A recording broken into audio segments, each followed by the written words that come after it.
Hello, my name is Hwang, and I completed the doctoral degree program in the Department of Social Welfare at Jeonbuk National University. From now on, I will present this is prepared on the subject of analyzing the effectiveness of the integrated health promotion program for elderly.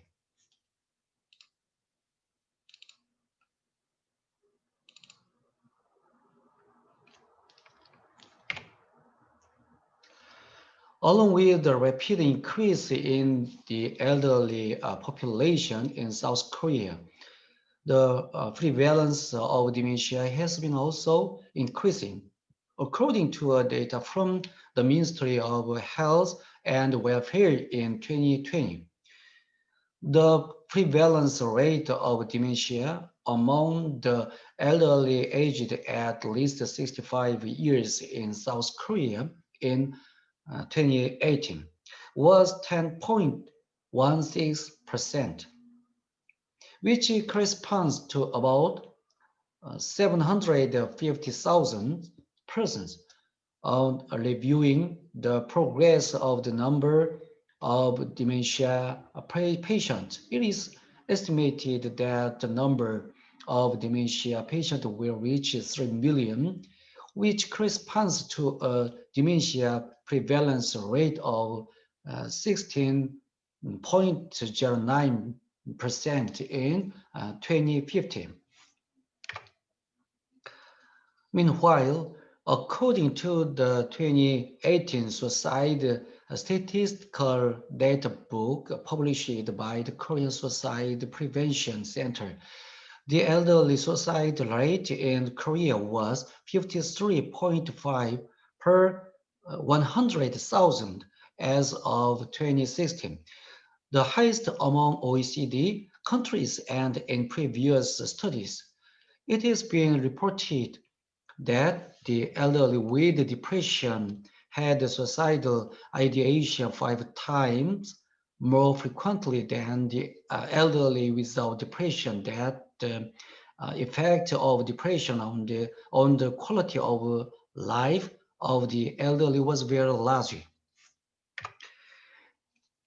As the elderly population increases, the safety accident rate among the elderly is also increasing. According to the 2019 Consumer Hazard Information Trend and Statistical Analysis of the Korea Consumer Agency, the number of safety accidents of the elderly aged 60 or older that are submitted to the Korea Consumer Risk Monitoring System is increasing every year as shown in the table.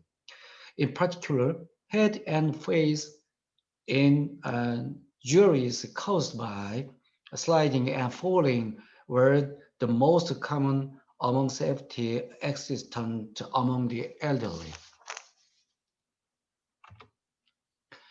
As stated above, dementia, depression, and falls are factors that affect the lives of the elderly, and preventive approaches are needed to extend the period of health old age by preventing or delaying them, rather than approaches based on the belief that they are natural phenomena occurring in the general aging process.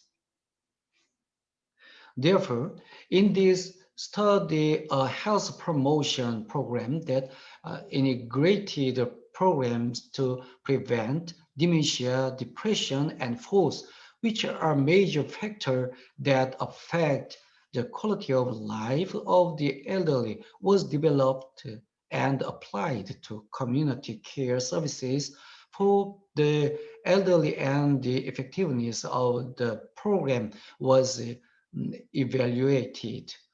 This is significant in that it helps the increasing elderly generation enhance their satisfaction with their personal life through health aging and play a role as a resource to reduce the burden of society. The evaluation of the effectiveness of community-based health promotion program that integrated programs to prevent dementia, depression, and falls. The research question in this study are as follows. First, have the mental health and physical health of the elderly who participated in the integrated health promotion program been improved? Second, do the socio-demographic backgrounds of the elderly who participate in the program affect the changes in their mental and physical health?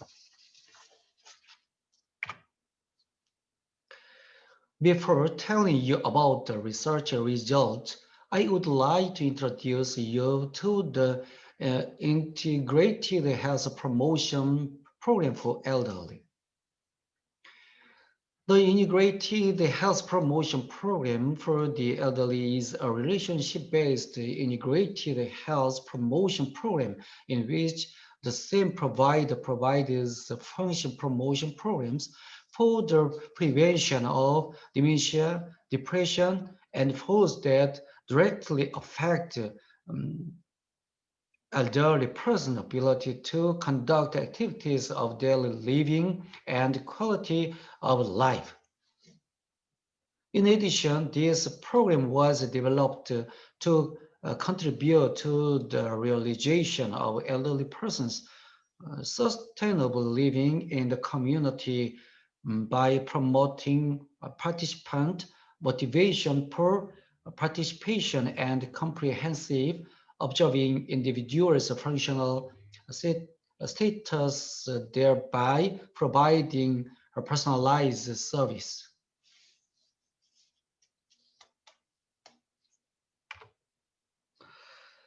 The program was implemented on one-on-one customized type by care workers who visit elderly households once a week for 30 minutes, and the program was managed by the social workers at individual facilities. The program was implemented using the workbook published every month, and the workbook divides the program into parts for 4 weeks to present learning content for the prevention of dementia, depression, and falls every week.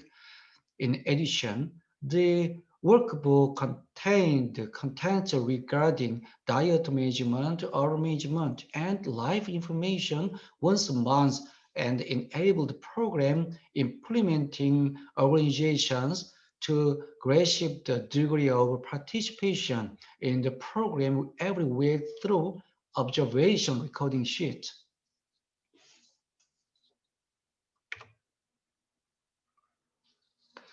The, the subject of this study are the participants of the integrated health promotion program for the elderly among community elderly support service users in Jeollabuk-do, and the data of 278 participants who participated in both the pre-test and post-test.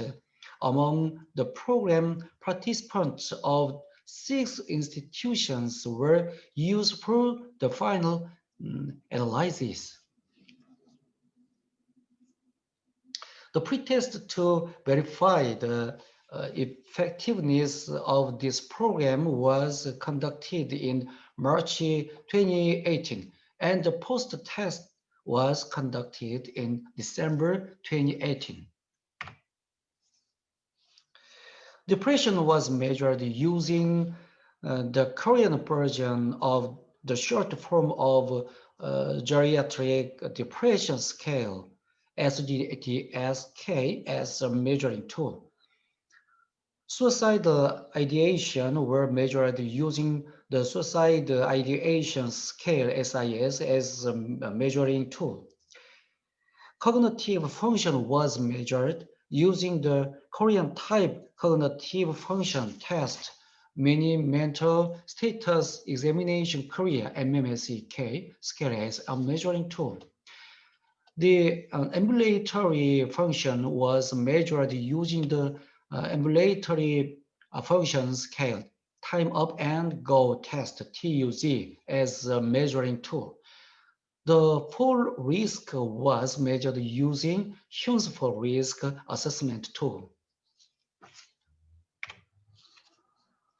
The data collected in this study were uh, uh, analyzed as follows using the SPSS 24 program. First, frequency analysis was conducted to find out the socio-demographic characteristics of the survey subject.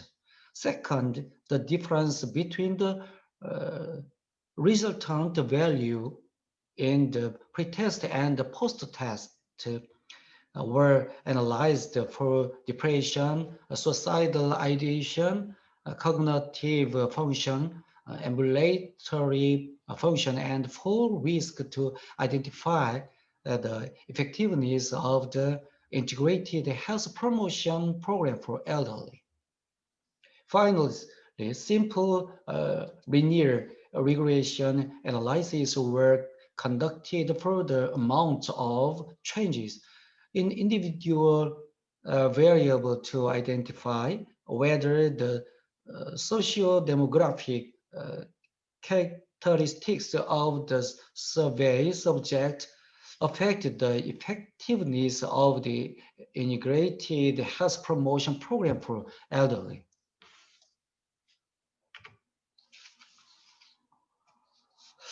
The socio-demographic characteristics of the survey subject are as shown in Table 1.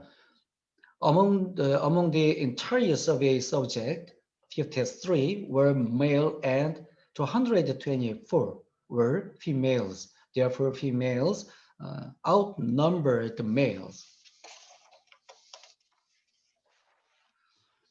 Age groups were shown to be 128 in their 80s, 122 in their 70s, 12 in their 90s or older, and 14 in their 60s. And the average age was identified as 79.49 years. As for the educational backgrounds, the number of those who were uneducated was the largest at 163, and 66 were shown to be elementary school graduates. As per marital status, 86 had the spouse, and 192 had no spouse due to bereavement, divorce, or no marriage. As for the protection category, 200 was shown to be basic livelihood security, recipient, and 65 were shown to be low earners. Therefore, most of the subjects were shown to be basic livelihood security recipients or low earners, and the average monthly income was shown to be about 394,000 won. As per subjective health conditions, 108 were found to be moderate and 99 were found to be bad.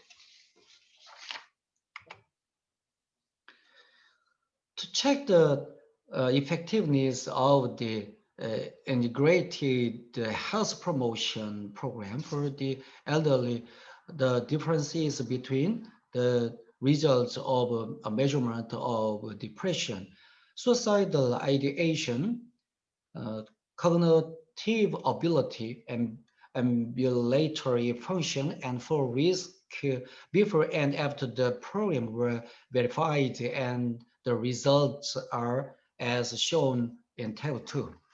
First, average depression score before the program was 1.49 points, and that after the program was 1.44 points. Therefore, the average depression score decreased by 0.05 point after the program, and this difference was statistically significant. The average suicidal ideation score before the program was 1.15 points, and that after the program was 1.08 points. Therefore, the average suicidal ideation score decreased by 0.07 point after the program, and this difference was statistically significant. The average cognitive ability score before the program was 23.62 point, and that after the program was 24.49 point. Therefore, the average cognitive ability increased by 0.87 points, and this difference was statistically significant. The ambulatory function was measured with the time taken to walk 3 meters. The average time was shown to be 22.08 seconds before the program and 13.05 seconds after the program. Therefore, the time was shortened by 9.03 seconds after the program, and this difference was statistically significant. The average fall risk score was 8.81 points before the program and 8.96 points after the program, and this difference was not statistically significant. That is, when the score before and after the program were compared, it was found that depression and suicidal ideation decreased, and cognitive ability and ambulatory ability improved. Simple linear regression analyses were conducted to identify the socio-demographic characteristics of the survey subjects that affect changes in depression, suicidal ideation, cognitive ability, ambulatory function, and for risk. And the results are as shown in Table 3. First, depression and suicidal ideation did not show the effect of inputted social demographic variable. As for cognitive ability, the higher the average monthly income, the greater the amount of change in cognitive ability.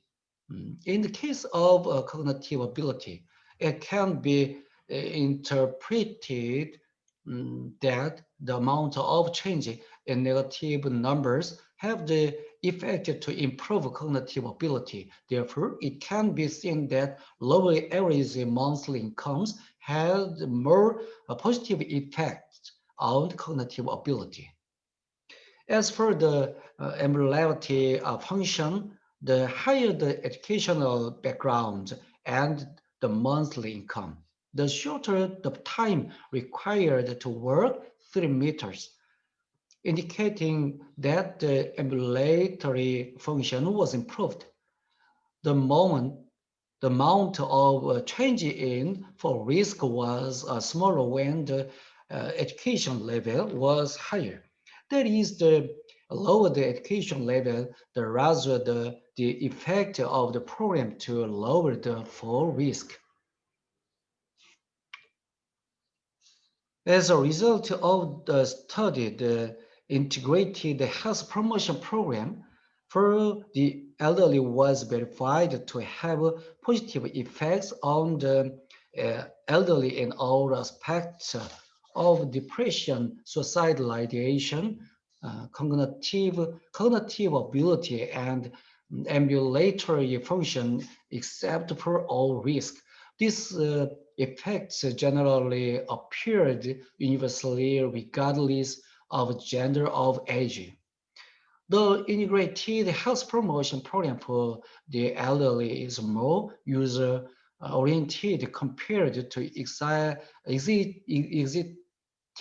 existing diverse health programs for the elderly and has great advantages of short program implementation time and efficient inputted budget. Since the effectiveness of the integrated health promotion program for the elderly appeared, along with these strengths, the relevant program should be further specialized and systematized so that it can be widely distributed not only in Jeollabuk-do but also in other cities and provinces and more in depth additional studies are necessary on the content and effect of the integrated health promotion program for the elderly. Follow-up studies seem to be necessary to collect and analyze pre and post program data on the group mm, participating in the program and the corresponding group not participating in the program to strive to more objective verify the effectiveness of the integrated health promotion program for the elderly. Thank you for listening.